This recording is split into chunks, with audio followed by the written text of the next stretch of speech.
Semis లో బిల్లా రంగాల్ని ఓడించాం, finals లో మోదీ షాలను ఓడిస్తాం. తెలంగాణ ఏర్పాటును ప్రధాని పార్లమెంట్ సాక్షిగా అవమానించారు. ఇప్పుడు తెలంగాణలో ఓట్లు ఎలా అడుగుతారు? గుజరాతీలే మనుషులా, మనం కాదా? గుజరాత్ కు అనేక ప్రాజెక్టులు, భారీ నిధులు, తెలంగాణకి ఏవి ఇవ్వరు, పైగా రద్దు చేస్తారు.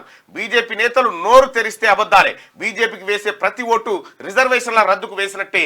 బీజేపీతో బీఆర్ఎస్ మిలాఖత్, రాజ్యాంగాన్ని మార్చే విషయంలో వారిది ఒకటే విధానం. ట్విట్టర్ టిల్లు కేటీఆర్ మోదీని ఎందుకు ప్రశ్నించరు?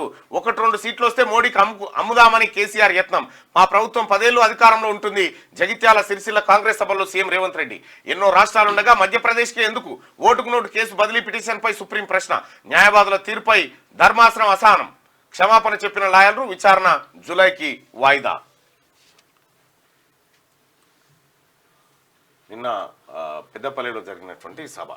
ఇక రాయ్బరేలీ నుంచి రాహుల్ గాంధీ, అమేఠీ బరిలో కిషోరీలాల్ శర్మ.